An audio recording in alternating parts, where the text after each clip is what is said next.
Oremos al Señor, mis hermanos. Dios bondadoso, Dios de misericordia, Dios de toda gracia, te honramos, Señor, te glorificamos, te exaltamos, bendito Dios. Gracias por este día, gracias por permitirnos, Señor, levantarnos con bien, por permitirnos honrarte, por permitirnos, Señor, eh, venir delante de ti, Señor. Qué gloria, qué alabanza, qué exaltación, qué, qué gratitud hay en nuestros corazones, Señor, al permitirnos poder exaltar y glorificar tu nombre, bendito Dios. Gracias, Señor, porque podemos estar ante tu presencia, porque podemos, Dios de la gloria, Señor, o, venir con gratitud ante ti, Señor. Eh, ¿Cuántas personas tal vez no se habrán acostado, Señor, y no habrán amanecido porque era su tiempo, Señor? Nosotros estamos aquí ante ti. Y no solamente eso, Dios. Tenemos a nuestras familias con nosotros, Señor. Aun cuando podemos, Señor, no podemos ignorar que tal vez muchos de nuestros hermanos perdieron algún familiar entre el día de ayer y hoy, Señor. Y aunque no sepamos quiénes, ni que, dónde estén, Señor, oramos para que tú les fortalezcas, Dios, y les alientes, y tu espíritu les sustente, Señor. Gracias, Dios de la gloria, por nosotros, por nuestras familias, por cuidarnos durante la noche, por protegernos a pesar de nuestro comportamiento o el comportamiento de nuestras familias. Gracias por cuidarnos, Señor, y mantenernos delante de ti. Te agradecemos, Señor, te honramos y damos gloria a ti, bendito Dios. Gracias por este día y gracias por cada hermano, Señor, hermana que toma este tiempo, o que ha tomado ese tiempo con seriedad, que ha tomado ese tiempo, Señor, no como simplemente una apariencia, sino que realmente sacaba, Señor, este tiempo para devoción genuina, devoción real, Señor, que no se conectaba por conectarse, sino que realmente este era un tiempo devocional, un tiempo de intimidad, un tiempo que realmente apartaban para ti, bendito Dios, no para mera información, sino para confrontación de sus vidas, para aliento y consuelo de sus almas, Señor, y poder, Dios de la gloria, ser edificados cada día de sus vidas, Señor, e incluso para poder fortalecerse espiritualmente y sacar su tiempo personal, Señor, para tener esa intimidad contigo, bendito Dios. Gracias, Señor, porque estamos culminando, Señor, este año de devocionales, Señor, de esta manera. Gracias por los que han perseverado, por los que han persistido, Señor, a pesar de. Ruego que los que no estén, Señor, o al final no dejaron de estar, Señor, haya sido porque encontraron disciplina, encontraron herramientas para poder tener su tiempo personal contigo, Señor, y qué bueno es eso, bendito Dios. Triste por aquellos que se apartaron o no siguieron simplemente por no poder ser disciplinados, bendito Dios, y te pido por ellos para que les ayudes, les alientes, les fortalezca, Señor, y les conceda, Dios de la gloria, el poder, bendito Dios, restaurar sus vidas espirituales, Señor. Gracias por este día, Señor. Toda la gloria, toda la alabanza, toda la exaltación sea para ti, Señor, porque a ti servimos, de ti somos, por ti somos, para ti somos, Señor.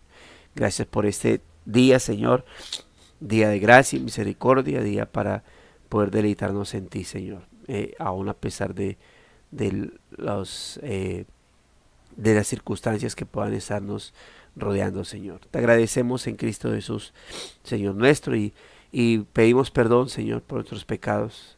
Tal vez cuántos no nos se habrán acostado, Señor, sin colocarse a cuentas contigo, sin tener tiempo espiritual,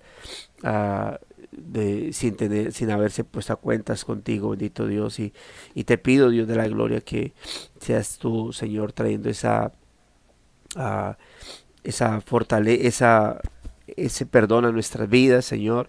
Seas tú redarguyendo, seas tú, Señor amado, ayudándonos, Dios, a colocarnos a cuentas contigo para que podamos, Señor amado, ser fortalecidos a través del perdón también, a través de la reconciliación. Y te pido, bendito Dios, que nos concedas el poder honrarte con nuestra vida, Señor, que nos concedas el poder eh, mm, colocarnos a cuentas y de esa manera ser fortalecidos para poder estar presentes ante ti, Señor, con gratitud, pero también en adoración genuina, Señor, en verdadero arrepentimiento y en verdadera búsqueda de tu presencia, bendito Dios. Gracias, muchas gracias te damos por este buen momento, bendito Dios. Toda gloria, honra, alabanza y exaltación sea para ti por Cristo nuestro Señor. Amén y Ah, amén. confesión y alivio, diciembre 20. David mandó traerla a Betsabé a su casa y ella fue su mujer y dio a luz un hijo. Pero lo que David había hecho fue malo a los ojos del Señor. Entonces el Señor envió a Natán a envió a Natán, segunda de Samuel 11:27, 12:1. Si dejamos de buscar encubrir nuestro pecado, Dios está dispuesto a cubrirlo. El pecado de adulterio o aún muy posiblemente de violación de David con Betsabé se vio agravado por su encubrimiento de este, haciendo arreglos para que su esposo Urías fuera asesinado. Pero el plan parecía haber funcionado magistralmente. David se casó con Betsabé y nadie se había enterado. Siguió un tiempo de engaño y silencio. David creía que lo tenía cubierto. El pecado con frecuencia nos engaña para que pensemos eso, pero lo que otros piensan de nosotros y lo que Dios dice de nosotros a menudo es muy diferente. Dios sabía lo que otros no sabían. Envió un profeta al rey, pero Natán no se presentó en la puerta de David para saltar directamente a acusaciones audaces. Solo le contó una historia sobre un hombre rico con muchos rebaños que tomaba injustamente el único cordero de un hombre pobre, lo que provocó la simpatía de David por el hombre agraviado y la ira por las acciones del hombre rico. Así que Natán pronunció el devastador remate: tú eres aquel hombre. Entonces el Señor envió a Natán. Esas 6 palabras son palabras de gracia asombrosa. Dios no permitiría que su siervo David se estableciera cómodamente en su pecado. Por desagradable y difícil que haya sido para el rey enfrentarlo, la razón por la que Dios le envió al profeta fue porque lo amaba. Dios le concedió a David algo que no merecía, y él respondió a las palabras de Natán con humildad y arrepentimiento. Ya que Dios intervino y David confesó, la historia terminó no con desesperación y culpa, sino con liberación y gracia. Salmo 32, 5 al 6. Como escribe Derek Kinder, el alivio de bajarse y la gracia que lo encuentra en conjunto superan el costo. Eso es cierto para nosotros, no menos de lo que fue para David. Podemos temer que si abandonamos nuestros propios juegos de encubrimiento con el pecado, nuestra reputación sufrirá. Pero si estás acomodando la inmoralidad en tu vida, no importa lo bien que puedas ocultarla del mundo. En última instancia, el mundo es irrelevante. Dios conoce tu corazón. Es a causa de la fidelidad de Dios que Él nos persigue y no nos deja permanecer cómodos en nuestra desobediencia y rebelión. Si bien es posible que no tengamos a un profeta como Natán enviado a nosotros, sí tenemos la palabra de Dios que es viva y eficaz y más cortante que cualquier espada de 2 filos. Es poderosa para discernir los pensamientos y las intenciones del corazón. No hay cosa creada oculta a su vista. Hebreos 4, 2 al 13. Incluyendo tanto la criatura que escribe estas palabras como a la que las lee. Dios expone nuestro pecado para que podamos traerlo a Él, para cubrirlo con la sangre de su Hijo. ¿Qué te está señalando Él en este momento? ¿Estás buscando excusarlo, justificarlo u ocultarlo? Es hora de bajar y dejar de cubrirlo. El costo del pecado es superado con creces por los beneficios del perdón. De Samuel 11, 1 al 12, 25. Hemos dicho, ¿no?, en ocasiones que estos devocionales se componen de, todos tienen información, ¿no? Unos nos animan, ah, nos consuelan, ¿sí? Nos dan promesas, y, y otros nos confrontan, ¿no? A que podamos examinar, revaluar nuestra vida. De todas maneras, aun cuando hay un mensaje de consuelo, cuando hay un mensaje de un recordatorio de promesas, pues siempre está no solamente el consuelo, sino el llamado, ¿no? A examinarnos si realmente estamos confiando en esas promesas, ¿no? Y estos mensajes son de confrontación, los de hoy, ah, de advertencia. Ya le he dicho a los hermanos que cuando uno habla de un pecado, no necesariamente cuando uno habla de un pecado en el sermón, no necesariamente tiene que alguien que estar pecando para uno exponerlo, sobre todo cuando se predica expositivamente, pues si el texto pasa por ese pecado o hablar de ese tema, pues hay que hablarlo. Uno no puede saltarse, predicando expositivamente, saltarse de un tema, ah, sea hablando de las siembras, del ofrendar o hablar de un pecado porque, ay no, pero es que nadie está en ese pecado o que dirán esto y lo otro, pensarán que, no, si se habla del tema, si el texto habla del tema, hay que hablarlo porque se va a exponer, sea porque lo estén haciendo o porque la palabra viene como una advertencia para nuestra vida. Dios puede estar diciendo, hey, ojo, no vayas a cometer eso porque está a punto de hacerlo, o tal vez está diciendo, hey, arrepiéntete y sal de eso porque lo estás, ¿qué?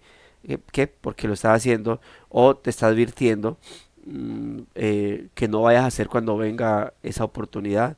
Tal vez nos esté poniendo una advertencia, como diciendo, mira, en algún momento te puede llegar esa oportunidad, no lo hagas. Entonces, la palabra siempre va a producir gran fruto en nuestra vida. Y cuántas veces de pronto uno no ha estado cometiendo un pecado, nos hablan de cierto pecado, nos hablan de guardarnos en las aplicaciones de ese pecado y puede ser que en la semana ¡pah!, llegó la tentación y a ese pecado del cual el Señor nos advirtió ya de antemano y uno puede ver la gracia y la misericordia del Señor ahí diciendo caramba, Dios me estaba advirtiendo y me estaba colocando de que de antemano una advertencia de lo que iba a poder llegar a mi vida y somos hermanos debido a que somos débiles, hechos del polvo, inclinados a pecados, hermano, la tentación está constante ahí está siempre. Siempre está la puerta, siempre salimos de la casa y empezamos a ver oportunidades, empezamos a ver ofrecimientos de este mundo, así que no podemos dudar de eso. Estamos incluso en la casa y el pensamiento puede de un momento a otro llegar. Así que tengamos gran cuidado y siempre, como dice la palabra, seamos sobrios, hermano, y velemos, porque nuestro adversario el diablo anda como león rugiente buscando a quien devorar. Ahí tenemos una de las historias más conocidas al respecto y es de la caída de David, ¿no? La caída, ahora cuando uno hace caída, habla de la caída, no metamos esa imagen o fue la imagen que yo, estando en el pentecostalismo, no porque la hayan querido sembrar así, sino porque uno se imaginaba cuando decían caí en pecado, es que usted va bien por la vida y un momento a otro, no sé si le ha pasado cuando usted va por la calle, va distraído y hay andenes, en el andén, hay un momento donde se baja, ¿sí? Y usted va tan distraído que no siente cuando ¡buf!, se bajó el, el cuerpo, ¿no? O alguna ocasión pasó que hay un lugar donde vamos, compramos cosas para la comida, la proteína, en este caso el pollo, y había un andén, y el andén siempre, pues, yo creo que, no sé cuánto era, unos más de 25, hay unos 30, 40 centímetros de alto, y la gente tiene que bajar, ¿no? O sea, mandar el brinco. Pero resulta que en ese andén, abajito, inmediatamente ahí pegado, hay una alcantarilla y la tapa de esa alcantarilla se había dañado y no le habían colocado nada. Y yo estaba mm, precisamente en la moto, creo que mi esposa en este caso estaba conmigo y ya estaba comprando. Y yo estaba mirando ese hueco ahí y decía, qué peligro que alguien baje, no se dé cuenta de eso y se caiga en ese hueco. Y yo estaba pensando en eso y pues yo diciendo, bueno, yo estaba mis pensamientos, ¿no? O sea, y yo diciendo, bueno, eso le correspondería a esta gente debería saberlo, yo no necesitaría que decirle, hey, mire, si vio el hueco ahí porque eso es tan visible ahí y ellos por lo menos ahí, estaba pensando, ya, dejé pensar y cuando un momento a otro yo quiero pensar y ustedes y con la parte de, como se dice el rabito del ojo, cuando yo veo que una niña baja el andén y cae en el hueco y pues obviamente se golpea también ah, la parte del estómago, pero tuvimos que, bueno, ahí corrimos a sacar a la niña y creo que fue eso lo que hizo que posteriormente ya cuando volvimos, cuando volví ya había una tapa ahí. Bueno, eso no es la vida, esa no es la vida cristiana con el pecado. No es que usted va por la vida, va full cuando ¡puf! Dice, ay, ve, pequé, yo no sé, ¿qué pasó? No sé, yo iba bien y aquí estoy en pecado. Así no pasa. ¿Sí? Esa imagen de la que yo tenía grabada, que usted iba por la vida tan bien cuando de un momento a otro, que es que pecando. Y usted dice, ve, terminé pecando y ni siquiera, no, ni siquiera me di cuenta. En el pentecostalismo en el cual yo me crié, ah, eran espíritus inmundos que te tomaban. Uno decía, terminé mintiendo, ¿qué pasó? No sé, un espíritu inmundo se me metió y me hizo pecar. Y las veces que uno hablaba con los jóvenes, no, pues yo estaba bien cuando se me metió un espíritu de fornicación, espíritu de masturbación, espíritu de pornografía, y ¡pum! Me hizo pecar. Y uno decía, ah, caramba, cayó en pecado. ¿Sí? La figura que lamentablemente, obviamente, estoy hablando de ese entonces, hay muchas cosas que han cambiado en la postura del pentecostalismo con respecto al pecado y al diablo, pero anteriormente era bastante, aunque hoy en día todavía siguen teniendo algunas posturas por lo que a veces hablo con algunas personas que se quedan como en ese pensamiento de antaño. Pero esa era la figura, que usted estaba bien y ¡pum! Como que el diablo lo empujó, ¿sí? Pero es que se le metió un espíritu y lo empujó hacia el pecado. Y no es así como funciona. Note que toda la historia que hay detrás de David, ¿cuándo empezó esto? La Biblia dice que cuando los reyes salieron a la guerra, David no salió a la guerra, sino que curiosamente ese día se quedó en casa. Pero el problema no es eso. El asunto es que David estaba por allá, mientras los reyes salen a la guerra, David se quedó en casa, tal vez pensando, tal vez, no es que diga la Biblia eso, tal vez diciendo, "Ay, tanta guerra que he ido y ya una que no vaya, pues lo de menos, ¿no? Igual hay un buen ejército.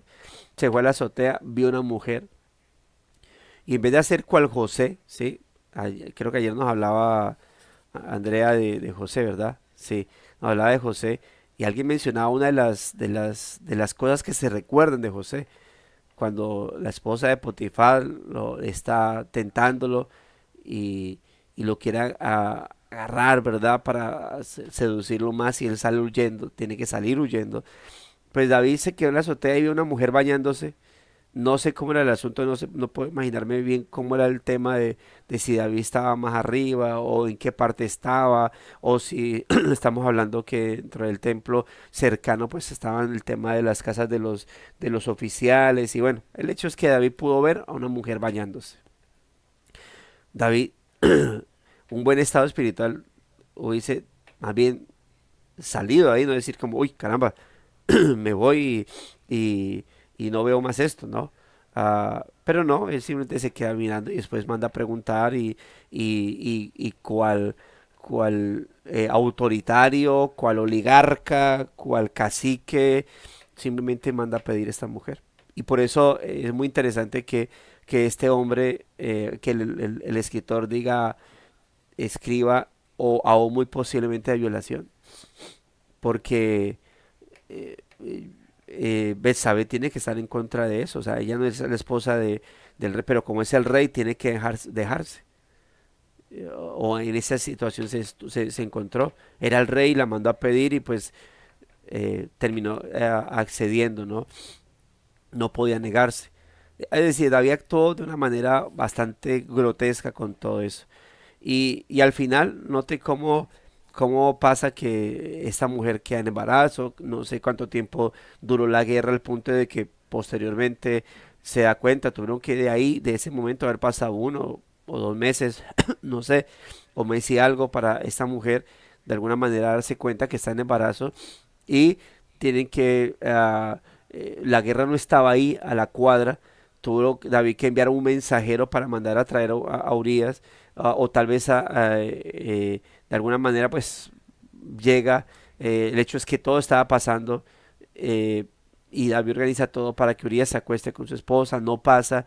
Al final entonces como David se da cuenta que Urias es bastante fiel al tiempo de guerra, pues lo que hace es dar la orden de que en el momento más recio de la batalla manden a Urias Eteo, y yo estoy seguro que tiene que, pues al enviar a Urias Eteo al frente, tiene que enviar a otros con él, a poner en el frente de la batalla para que en el momento más fuerte de la batalla, pues Urias de alguna manera reciba ese golpe. Y así es.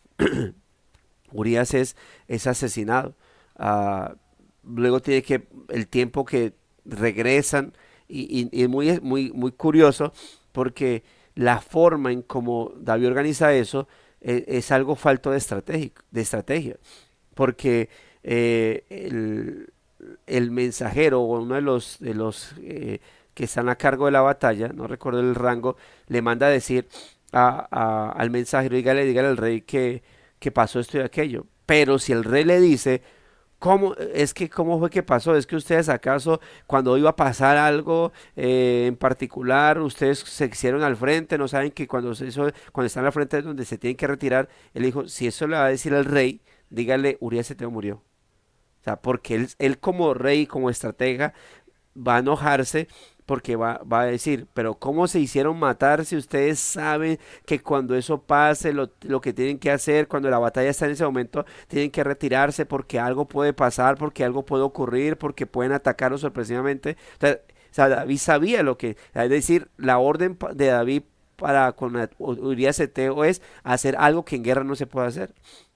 Y por eso, cuando este perteneciente al ejército le manda el mensaje, antes que el rey lo regañe, antes que el rey se enoje por estar actuando de manera tan inadecuada en la guerra, le dice, dígale que Urias Eteo murió, porque eso lo va a calmar. Bueno, ¿y por qué? Porque para eso fue que David organizó todo eso. Y entonces cuando manda a decirlo, dice, ay, Urias Eteo murió, como diciendo a David, pero ¿cómo? Bueno, sí, ya, listo, ya. Y lo escuchó, lo hicieron saber a Betsabé, hizo luto. ¿Y qué hizo David? Bueno, como se dice el dicho, al rey muerto, rey puesto, ¿sí? Bueno, Urias Eteo murió, ahora sí ya puedo traer a Betsabé a vivir conmigo. Esas cosas yo me imagino que iban a ser muy extrañas para muchos alrededor que no sabían. Pero el texto, note que el texto hace referencia a que lo que David hizo fue desagradable ante los ojos del Señor. Si toda esa organización del finalmente, ya poder traer a Betsabé, porque ya era viuda, no podía quitársela así abruptamente, a Urias, porque estaba casada, pero la hizo enviudar y termina, ¿no? Y dice que ella fue su mujer, le dio un hijo, más esto que David había hecho fue desagradable, como dice la Biblia de las Américas también, fue malo ante los ojos del Señor, fue desagradable ante los ojos de Jehová. Entonces, note cómo nos encontramos ante este tipo de cosas que David está haciendo, y puede llegar a pensar que, ¿no? Que está bien lo que está haciendo, que no pasa absolutamente nada, ¿no? Eh, y siguió un tiempo de engaño y silencio. David creía que lo tenía cubierto. Y note esa frase aquí subrayada por mí, dice, el pecado con frecuencia nos engaña para que pensemos eso. Sí, con frecuencia nos engaña, y hermano, es bastante fuerte porque eso es parte de del pecado, es colocar una venda en nuestra vida.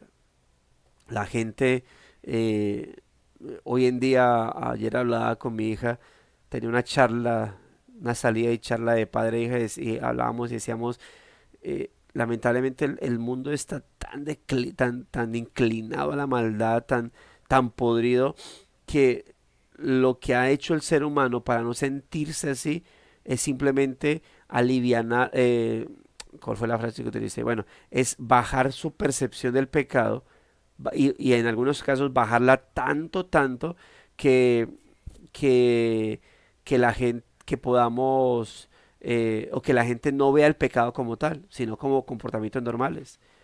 Hace poco, ¿se acuerdan que salió una canción de un poco de reggaetoneros, que sus canciones son unas pestes totales, una basura completa y pues la gente, y es muy curioso porque esa canción, más 57 porque es el código de Colombia, o el indicativo, código postal, bueno, ya no recuerdo por qué es más 57, qué es lo que es más 57, cómo se le llama eso. El hecho es que, pues, referente a Colombia, y la gente colocó el boom, y es muy curioso porque la gente se enfocó solamente en que la canción se refería una parte de la canción se refería a, ¿cómo se dice? Una mirada laxívica, ¿sí? Lujuriosa a alguien que desde los 14 años, pues, mostraba sensualidad. Y, y yo vi que en las noticias solamente se enfocó esa parte. Y decía, pero eso no es lo único malo de la canción. O sea, el que alguien se esté refiriendo a que una niña es ah, sensual y sexualmente atractiva, ah, eh, de 14 años, o sea, eso no es solamente lo malo, o sea, hay muchas cosas malas. De por sí, todo lo que ellos hacen es lujurioso, es laxívico, es morboso. Entonces, pero solamente se dedicaban a eso. Y la gente empezó a defender, a defender esa canción. ¿Y sabe cómo la defendió?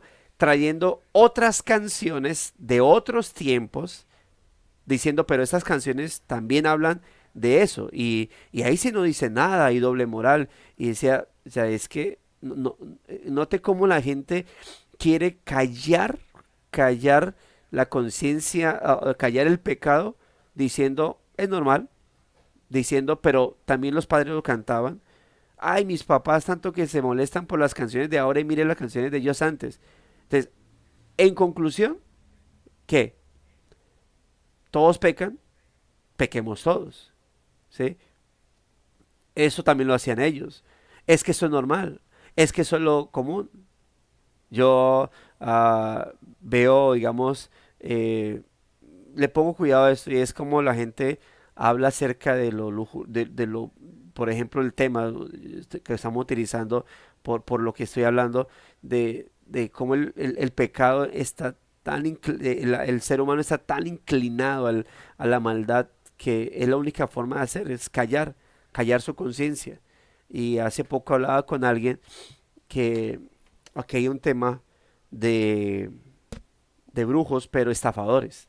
¿Sí? Es decir, gente que se hace pasar por brujos, llaman colocan sus páginas, hacen su página web, todas páginas de Facebook, no sé, todo ese tipo de cosas. La gente llama, y ellos se hacen pasar como personas de otros lugares, de otras edades, de por sí ancianos, cambian incluso su forma de hablar y se hacen pasar por brujos y le empiezan hacen que las personas practiquen ritos de brujería y la mandan a bañar sea para bañar con cosas raras, para atraer a la persona amada que se fue, para no, mantenerlo, bueno, un poco de cosas. Pero hablaba con alguien que él me decía, no, pero mire que él decía, hay gente que los mandan a bañar desnudos, a hacer cosas y los graban y luego con eso los estafan y le dice, mire, tengo todo esto en mi poder, si usted no empiezan a enviarme plata, entonces yo voy a subir esto a las redes y ta. Entonces yo decía, tenaz, él decía, pero a mí eso no me gusta. Yo a pesar de que sí, les estoy robando, yo, yo procuro que como que hablarles bien y porque lo hace junto con la esposa y bueno, o la mujer de él con la que está y dice, y mire que gente que se desahoga, que gente que se pone a llorar y yo veo que mi mujer, él dice mi esposa, y yo veo que ella sí les habla bonito y mire que hay gente que le escribe y le dice, no, mire que hablé con usted, me sentí muy bien y yo también procuro que la gente como que yo les digo que tengan fe, pónganle fe en Dios, esto y lo otro. Entonces yo lo escuchaba y mi frase fue esta, todo eso que estás diciendo, tal vez lo haces porque sabes que estás engañando y si no sabías, le dije, estás añadiendo pecados al pecado, tú usas el nombre de Dios, estás quebrantando el tercer mandamiento, estás usando el nombre de Dios en vano, estás haciendo que las personas quebranten el primer mandamiento, que tengan otros dioses y tú te portas bien y te dices a ti mismo que tú no eres como los demás, que sí engañan, que sí estafan, que tú sí buscas hacer algo bueno, pero tú todo eso lo haces para callar la conciencia de tu pecado. Y note que eso hizo David. Dice, lo tenía encubierto. Él dice, siguió un tiempo de engaño y silencio. David creía que lo tenía cubierto, el pecado con frecuencia nos engaña para que pensemos eso. Pero lo que otros piensan de nosotros y lo que Dios dice de nosotros a menudo es muy diferente.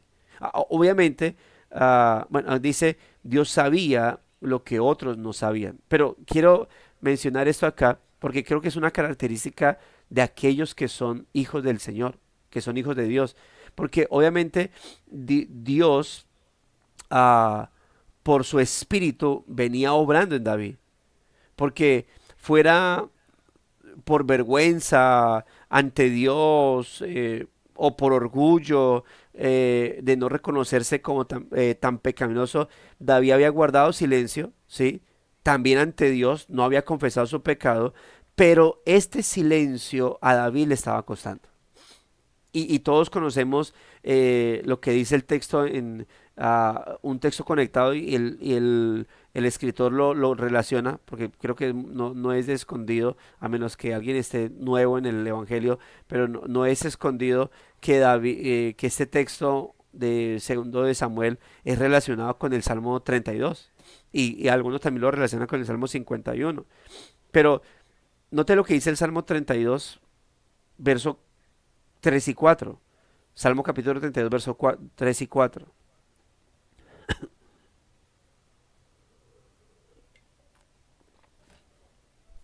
Dice, mientras callé, se envejecieron mis huesos en mi gemir todo el día. Porque de día y de noche se agravó sobre mí tu mano. Se volvió mi verdor en sequedades de verano. Selah. Es decir, un llamado a meditación. Note que David sí, David cayó. David no habló de su pecado, incluso ante Dios. Y David confiesa su pecado es cuando Dios lo confronta. Incluso el Salmo 51, hay un momento donde él dice, vuélveme el gozo de tu salvación. Vuélveme el gozo de tu salvación. David mientras cayó, mientras no cometió su pecado, él no estaba bien. ¿Y por qué decía ahorita que esto es una señal de ser hijo de Dios? Y por eso le decía, Dios venía obrando en David. Cosa más dura, hermano, más preocupante, terrible, Dios guarde nuestra vida, es de que usted peque y no solamente no lo confiese, sino que en su silencio se sienta bien. Que usted no se sienta redarguido, no se sienta movido a arrepentimiento, no sienta desesperación. O sea, David sufrió de depresión por su pecado. En alguna ocasión hablaba de la depresión y decía, el pecado no todo es por la depresión, pero el pecado, el guardar silencio puede causar depresión. No como enfermedad, pero sí espontánea. Dice, mientras callé se envejecieron mis huesos, en mi gemir todo el día. Es decir, la gente veía a David y decía, algo le pasa al rey.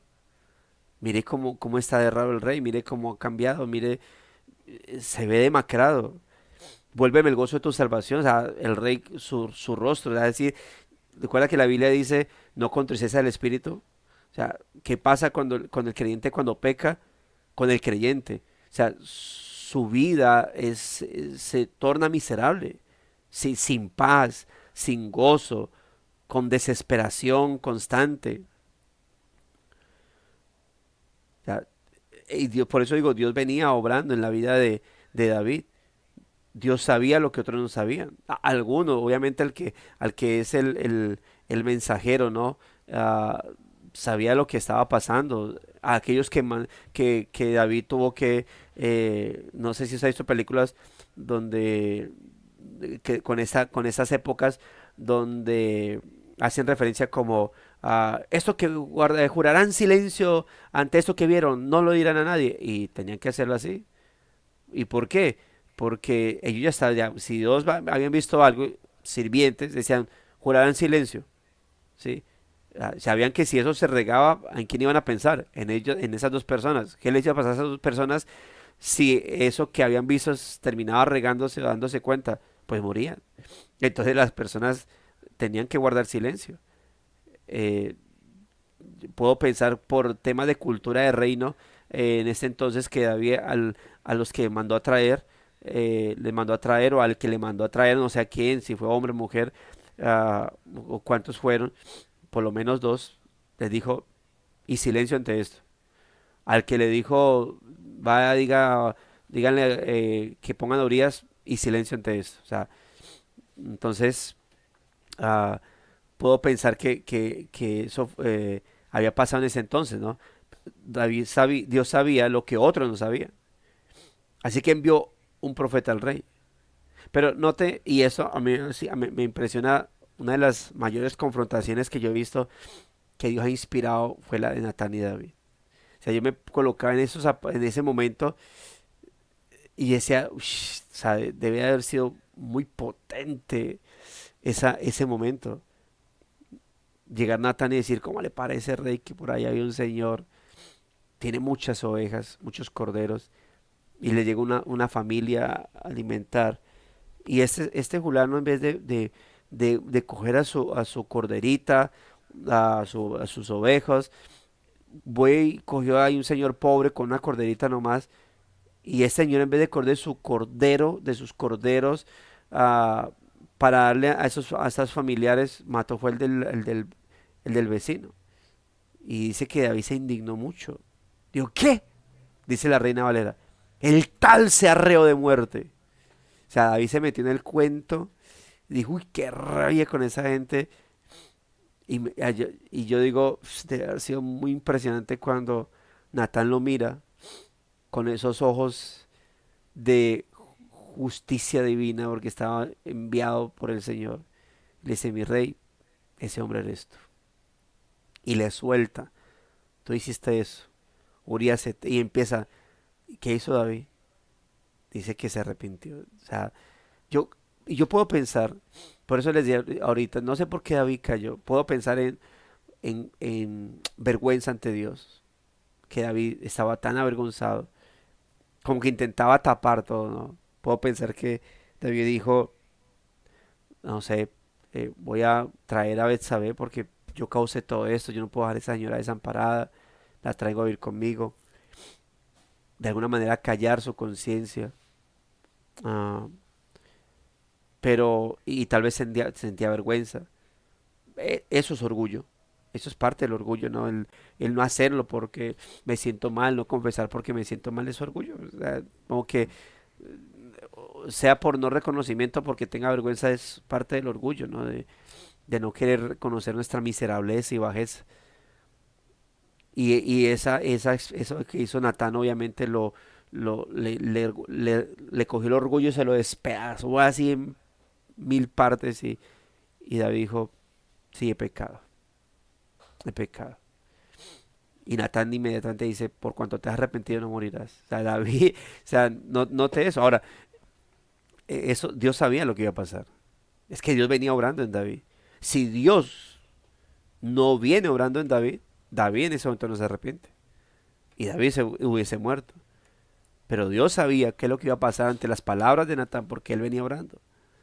Él venía obrando, o sea, y la forma en cómo obró en David es quitándole paz, quitándole gozo, quitándole tranquilidad, enfermándolo.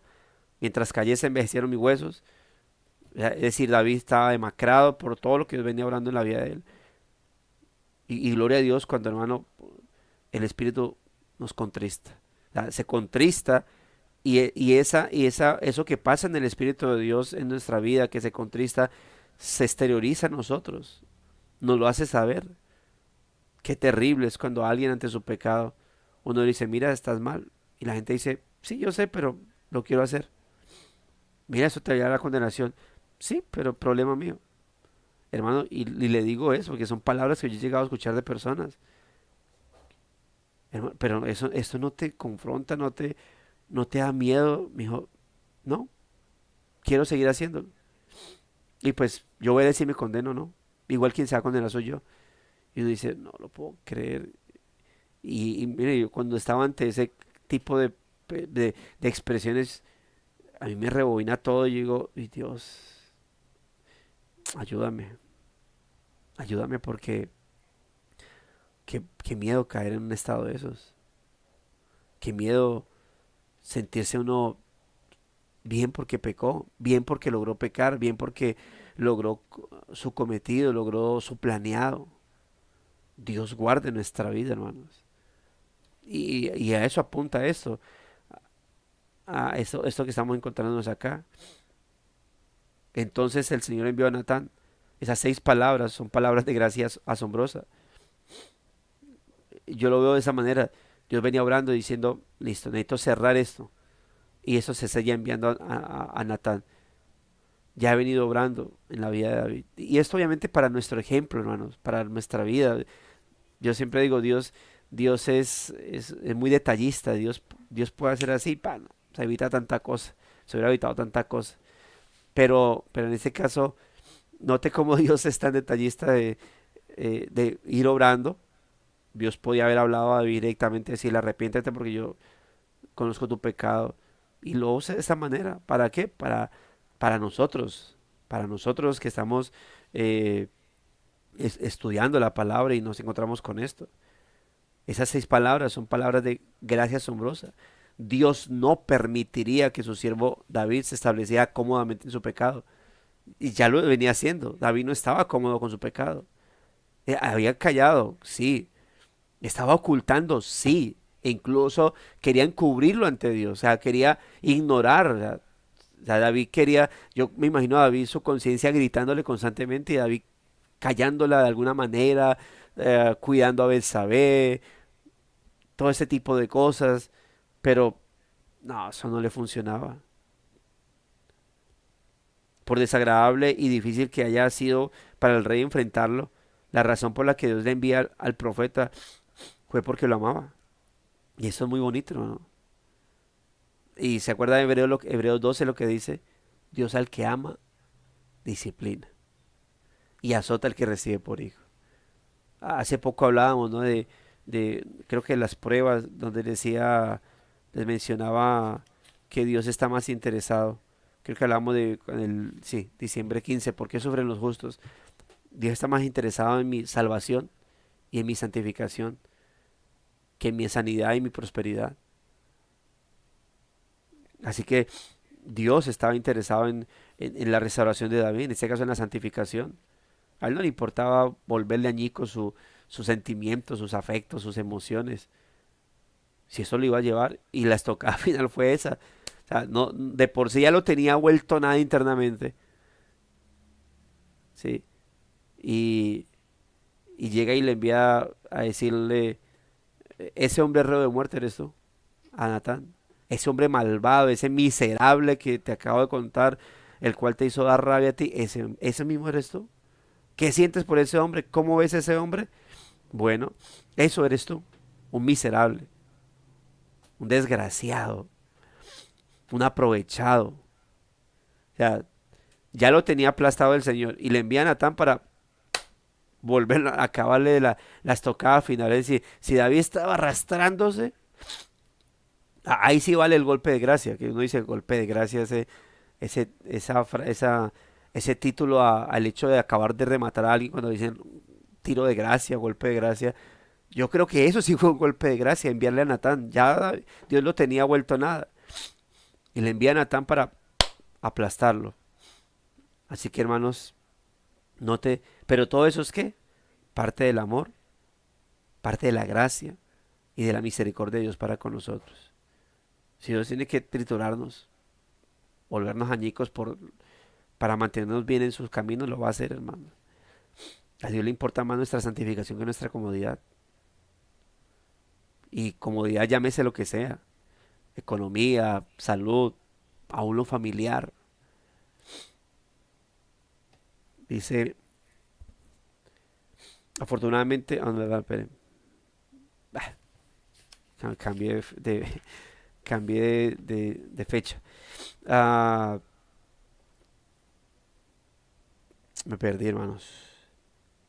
Dice, pero Dios me encontró. Dios le concedió a David algo que no merecía. Y él respondió a las palabras de Natán con humildad y arrepentimiento. Ya que Dios intervino y David confesó, la historia terminó no con desesperación y culpa, sino con liberación y gracia. Mira lo que dice el Salmo, ahorita les había guiado a Salmos, Salmo 32. Leí el versículo 3 y 4, ¿no? Ahora, mire lo que dice el versículo 5 y 6. Mi pecado te declaré y no encubrí mi iniquidad. Ya, obviamente Dios lo descubrió, que ya le dijo, como si con Natán, ¿sabe qué le dijo a David? David, por mucho que quieran encubrirlo, yo lo sé. Y mira lo que te ha llevado a encubrirlo. ¿Sí? Entonces, mi pecado te declaré y no encubrí mi iniquidad. Dije, confesaré mis transgresiones a Jehová y tú perdonaste la maldad de mi pecado. Dice versículo 6, por eso orará a ti todo santo en el tiempo en que pueda ser hallado. Ciertamente en la inundación de muchas aguas no llegarán estas a él. Tú eres mi refugio, me guardarás de la angustia, con cánticos de liberación me rodeará. Note entonces cómo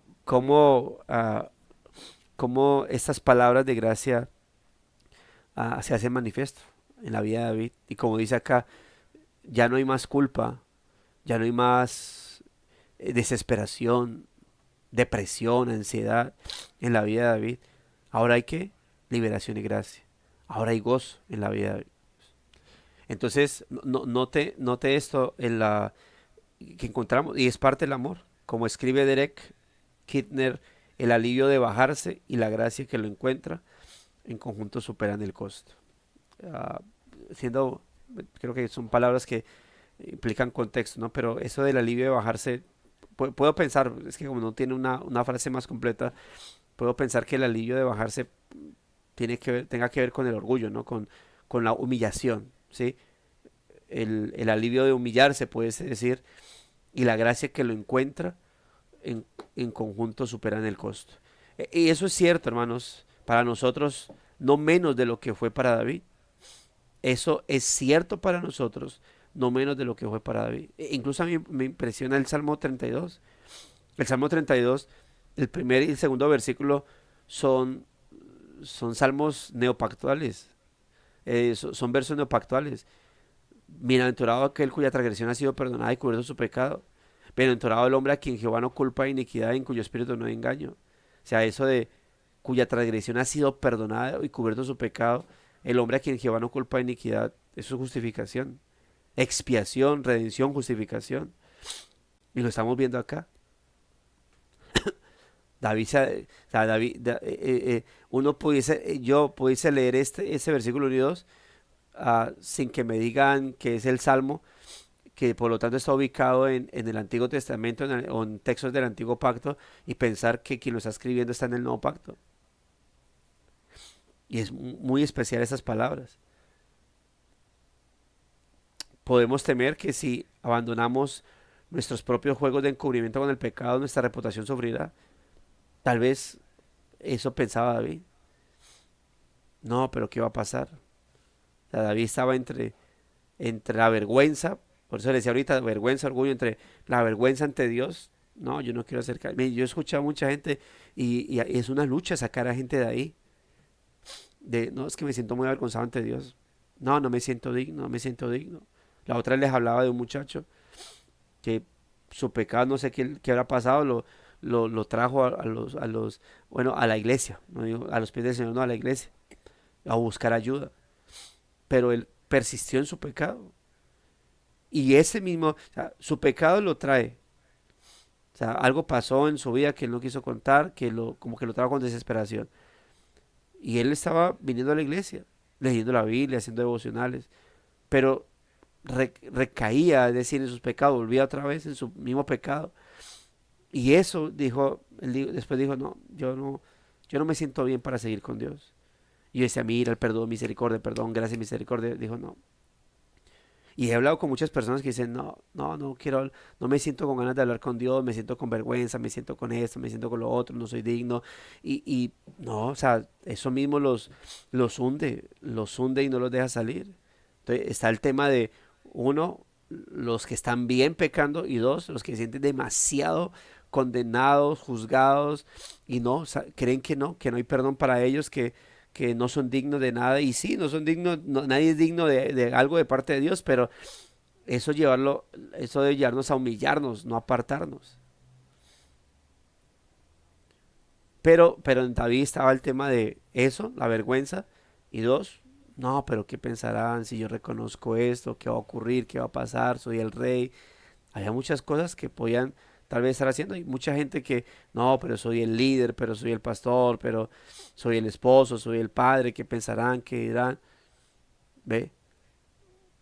Pero pues prima el Señor, mis hermanos.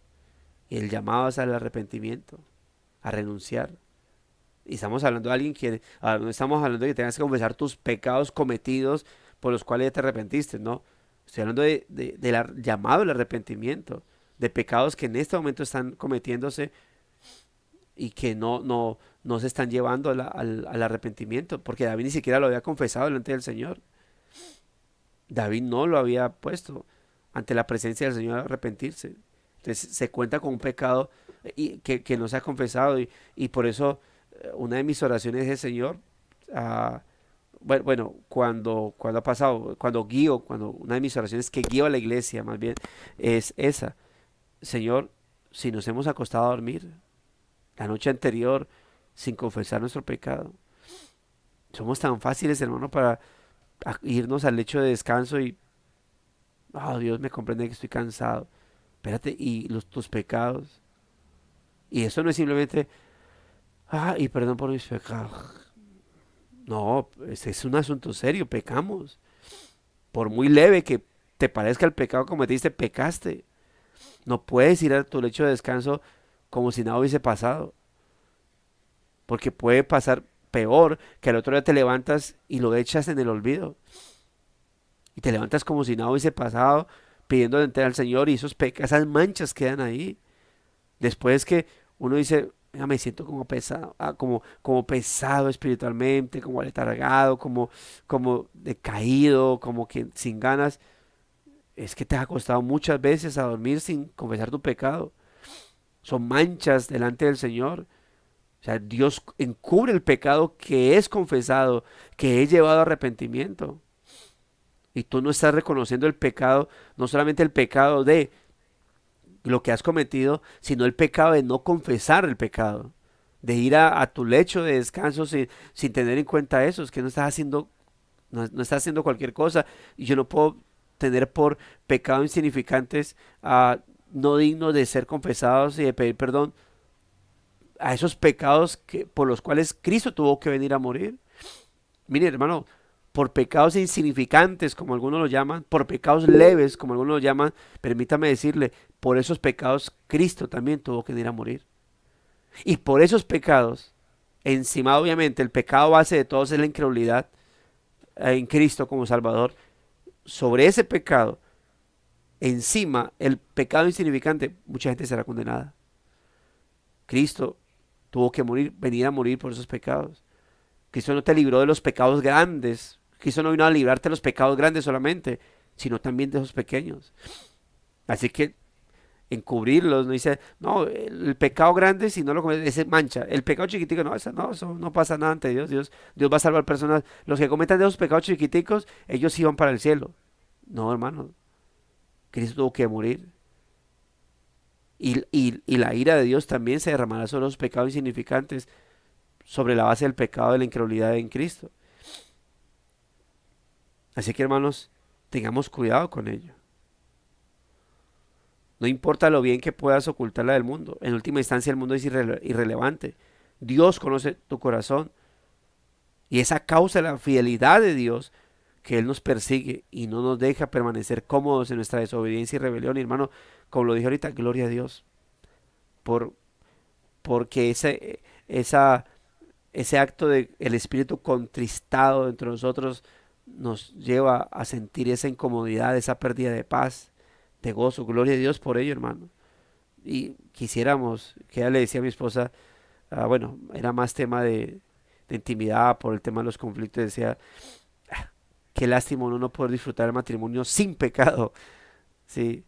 De no tener que lidiar, no, no que nunca se pueda, ¿no? Pero es decir, nunca, ah, nunca pasar por momentos difíciles, por momentos de orgullo, por momentos de molestia, por momentos de incomodidad, que el pecado esté presente ahí. Pero gloria a Dios, hermanos, por no dejarnos tranquilos en nuestro pecado. Gloria a Dios que por su fidelidad al pacto con Cristo, por estar unidos a Cristo, hermanos. Gloria a Dios que no nos deja en nuestra comodidad. Y qué peligro. Y ojalá nunca nos sintamos cómodos en nuestro pecado, hermano. Empezando desde acá, desde la mente, que es lo que nos lleva a batallar, a luchar contra Él, en la gracia divina. Gloria a Dios por su palabra, mis amados hermanos. Como dice el escritor, ya no hay profetas que se envían a nosotros. Obviamente, pues ahí está el llamado a la disciplina, cuando hemos pecado contra alguien o cuando alguien nos ha visto pecar, que nos llama al arrepentimiento, luego que con testigos, luego que ante la iglesia. Pero esas personas nos llaman al arrepentimiento no a la luz de sus dogmas, sino a la luz de lo que dice la escritura. Tenemos su palabra más cortante que espados filos, que penetra hasta partir del alma, el espíritu, las coyunturas, los tuétanos, que diciendo los pensamientos y las intenciones del corazón. Gloria a Dios por ello. Hermanos, Dios expone nuestro pecado para que podamos traerlo a Él y cubrirlo con la sangre de Cristo. El pecado, como ya lo dije, aún el más mínimo, el más insignificante, el más leve, ese que incluso la sociedad ya no llama como pecado, que quiere pintarlo de otra manera para callar su conciencia, para no sentirse tan mal. Pero eso es el mundo, nosotros no. ¿Cuál es el llamado acá al final? ¿Qué te está señalando Él en este momento? ¿Qué te está señalando Dios en este momento con respecto a nuestra vida, a tu vida? ¿Estás buscando excusar ese pecado, justificarlo, ocultarlo? Si te sientes mal es porque ya no se puede, o sea, no hay que hacerlo, hermanos. Roguemos al Señor ser librados de la tentación, pero también del mal, y que podamos salir de ello. Es hora de bajar, de humillarnos y dejar de cubrirlo. El costo del pecado es superado con creces por los beneficios del perdón. Y como dice el texto de Primera de Juan, capítulo 1 versículo 8, hermanos, si decimos que no hemos pecado, mentimos y le hacemos a Dios mentiroso, que nos deja en claro que hemos pecado ante Él. Y si confesamos nuestros pecados, y añado, en arrepentimiento, en humillación, si confesamos nuestros pecados, Él es fiel y justo para perdonar nuestros pecados y limpiarnos de toda maldad. Vamos ante la presencia del Señor, reconozcámoslo, hermano, y procuremos ese arrepentimiento y ese perdón con gran urgencia en nuestra vida. La gracia del Señor nos ayude, mis amados hermanos. Leo comentarios y oramos al Señor.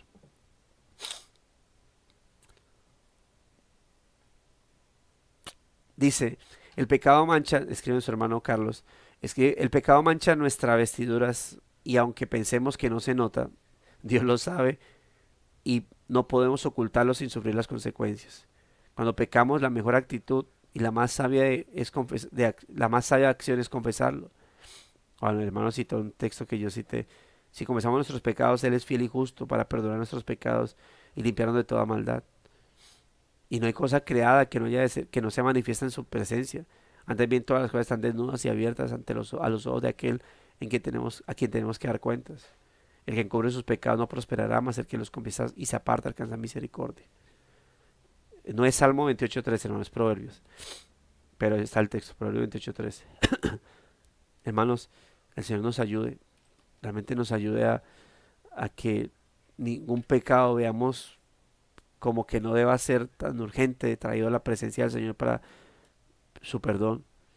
Todo pecado, el más insignificante, ese leve pecado, ese que ni siquiera la sociedad ve como pecado y que nosotros todavía mantenemos porque a la luz de la palabra lo es, hermano, ese pecado debe ser llevado a la presencia del Señor con urgencia para confesarlo y pedir perdón. No, que no te engañe el enemigo, que no te engañe tu propia naturaleza diciendo, bueno, pues no fue tanto, mañana pido perdón. Son manchas que se van acumulando, hermanos.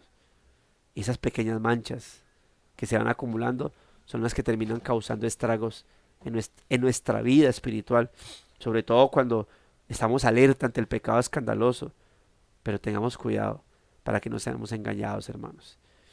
Y insisto, Dios por su espíritu y su gracia nos ayuda a ver nuestra miserableza, aún en esos pecados pequeños, insignificantes, de tal manera que podamos sentirnos sucios y podamos, hermano,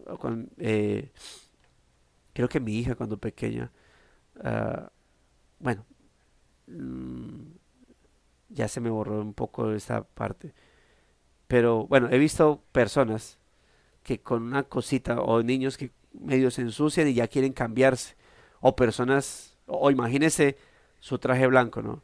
Va a un lugar y usted le cayó ¡pum! Una manchita de algo y usted va a un lugar especial. Usted dice, ah, pues una manchita nomás, el traje blanco, le cayó algo, sí, chorreó un jugo de mora, o no sé, algo. Usted dice, no, pero es una manchita nomás, igual el traje es grandísimo. No creo que la gente se enfoque en eso. ¿Usted qué hace? Busca la manera de limpiar esa mancha. O el traje, imagínese un traje, no sé, azul y pum, le cayó una mancha que resalta. Usted dice, no, pero es pequeñita. Igual el traje es grandote. Que la gente más bien vea el color del traje grande y no se enfoque en eso. ¿Usted qué hace? Buscar la forma de limpiarlo. Hermano, vamos ante la presencia del Señor y toda mancha pequeña se nota. Ante la presencia de Dios, toda mancha, por muy pequeña que sea, se nota. Y estamos ante el Santo Dios. Busquemos el purificar, el limpiarnos ante la presencia del Señor cada día. Oremos, mis amados hermanos. Padre bondadoso, gracias por este devocional. Te, te pido, sea confrontándonos, sea llamándonos a arrepentimiento, Señor, a través de tu Espíritu, y nos ayudes a buscarte cada día. No es fácil, sobre todo porque a veces queremos poner de antemano nuestro orgullo o nuestro buen nombre. Te pedimos, Señor, que no miremos eso, sino tu gloria y tu santidad. De tal manera que nos importe más el estar bien contigo, Señor, que el estar bien ante los demás. Nos importe más, Señor, el honrarte más a ti que a los demás. Y que aunque estemos viendo, Señor, que tal vez pueda pasar, Señor, que las personas ya no nos vean con ojos iguales, Señor, por nuestros pecados, pero es preferible eso a que estemos mal contigo, Señor. Así que ayúdanos, ten piedad, ten misericordia y con tu gracia ayúdanos, Señor, a huir del pecado, a combatir el pecado, el que sea, Señor, así sea mínimo, así sea leve, así sea insignificante a los humanos, a combatirlo, a confesarlo, a pedir perdón, Señor, y pues con mayor razón, Dios, los pecados graves. Todo esto para agradarte, para honrarte y estar a cuentas contigo, Señor. Gracias, muchas gracias te damos por Cristo nuestro Señor. Gracias por tu gran bondad. Que este día sea un día de gran bendición, de arrepentimiento, de santificación, de crecimiento ante ti, Señor. Te agradecemos en Cristo Jesús, nuestro Salvador. Amén y amén. Mis amados hermanos, gracias y para sus vidas. El Señor les continúe bendiciendo. Nos vemos mañana, si Dios lo permite, misma hora, mismo canal. Bendiciones para todos, hermanos. Amén. Amén, pastor. Bye, bye. Bendiciones. Bye, bye. Para todos.